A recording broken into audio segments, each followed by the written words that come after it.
My honest review on The First Trust. The First Trust is a very, very beautiful C-drama, 2025, where both male lead and female lead fell in love for the very first time from the very beginning.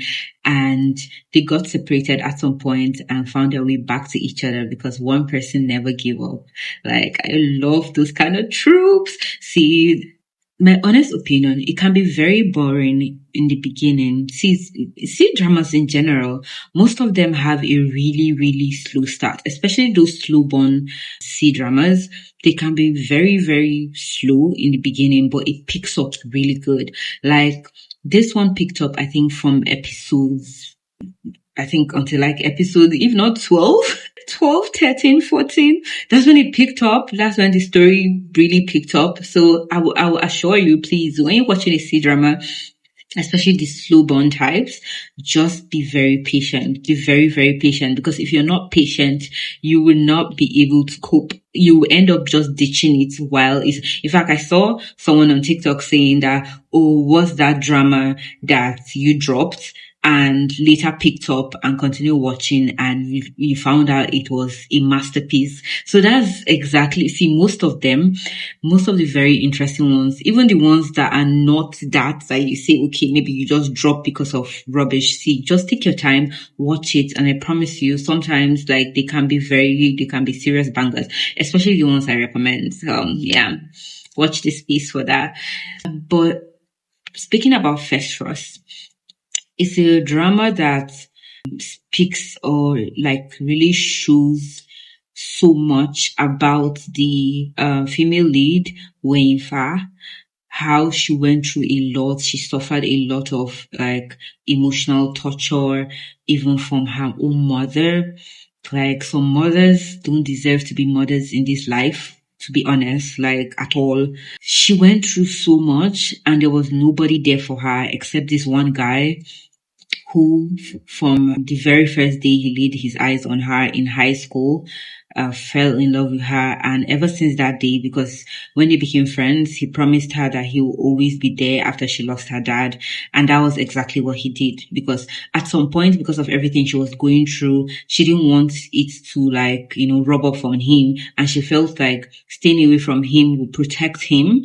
And my guy never gave up. He followed her everywhere. In fact, spoiler alert, they actually promised each other that they were not going to break up they were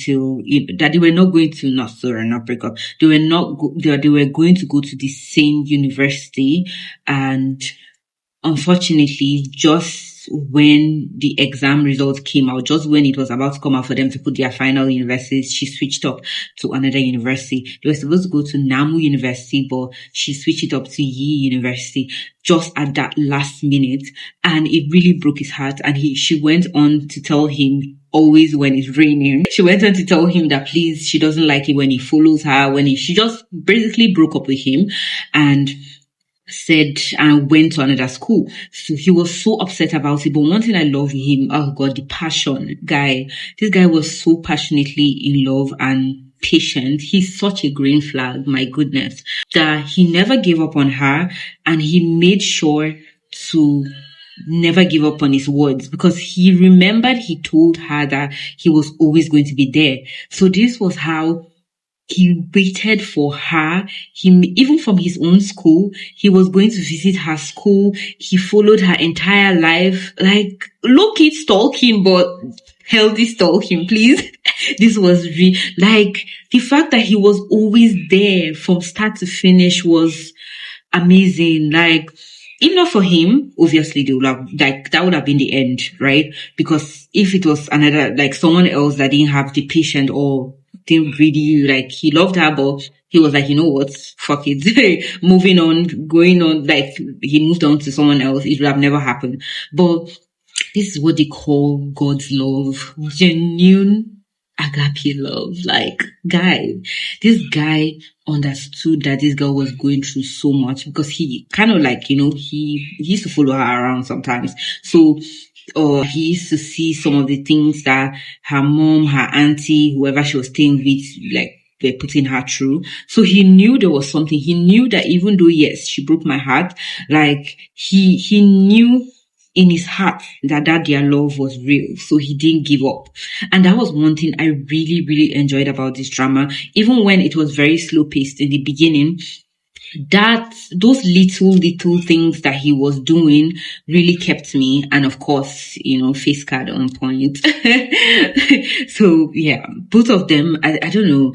I saw so many people on TikTok saying, oh, the girl, she's very boring. The drama is very boring. She doesn't even follow her friends. Like, you guys, I know that, yeah, they were comparing it to Hidden Love. I love Hidden Love. Hidden Love is still my favorite drama till date. Like, I can't choose my favorite drama anyways, but like, it's on the top. It's at the top. Like, I love Hidden Love so much. And the first for us is like another side story to Hidden Love, because this is like the brother's point of view now, because Hidden Love was his sister's story. Now this is his own story. So you can imagine after watching Hidden Love, it was so light, so plump, even though, yeah, her boyfriend went through a lot and everything, but not as much. They didn't really emphasize on the sadness a lot like this drama.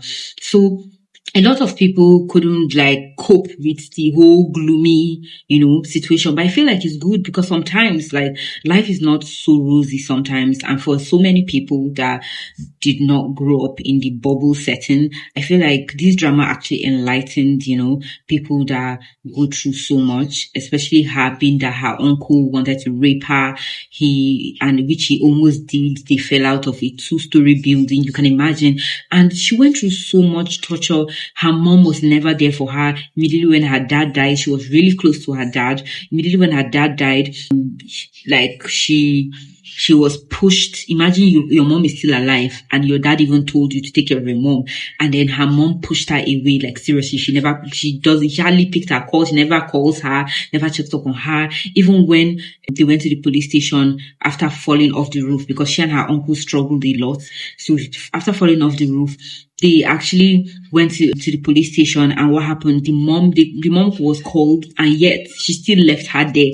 Imagine your daughter is saying this man raped her. I feel like no matter the allegation, whether you think it's true or not, you should be there for her. No matter, like, how can you not love your daughter? In fact, this movie showed us that some women do not deserve to be mothers, and it's so disappointing that this happens in real life. Like, I can't believe it. It's hot. How can you carry a child 9 months and yet you allow the child to go through? You can see the child suffering, and yet there was even a time that they showed she was really sad and crying bitterly for her mom to come and save her. And her mom her mom just said, oh, that she not worry, her uncle, she'll talk to her uncle, this and that. She didn't come. Like, guy, it took me out. Like, some women, they need to do better. So yeah, it really, like, pointed light on the sad part of life. And yeah, that's why a lot of people could not really. There was even a time when, because of everything she went through, she left him behind for like 6 months without looking back. She ghosted everybody in her life.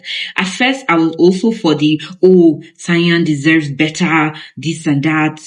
God, it's better for him to meet someone else. Like, in fact, he has been through a lot because of this girl, only for her to leave him, guy. Later on, as the story unfolds, when I saw what happened, it actually did make sense why she left. Even though, yeah, not everybody will make that decision, but it made sense later. So I didn't judge her anymore, and I felt bad for her, and I felt bad for him too. And I'm so glad that at the end of the day, spoiler alert, it was a beautiful, happy ending. So yeah, I recommend 10 over 10. Please, if you haven't watched First Frost, go watch it. And the next one I want to watch now is Key Into Love, I mean. So if you haven't watched the First Frost, as I said, or Hidden Love, 10 over 10. Love it. Hidden Love is more happy compared to the First Frost. So just guard your heart for that. But anyways, enjoy. So see you for my next review of Key Into Love. Tell me which other drama you're watching in the comment section. Thank you for watching. Like, subscribe, and share. Thank you. Bye, guys.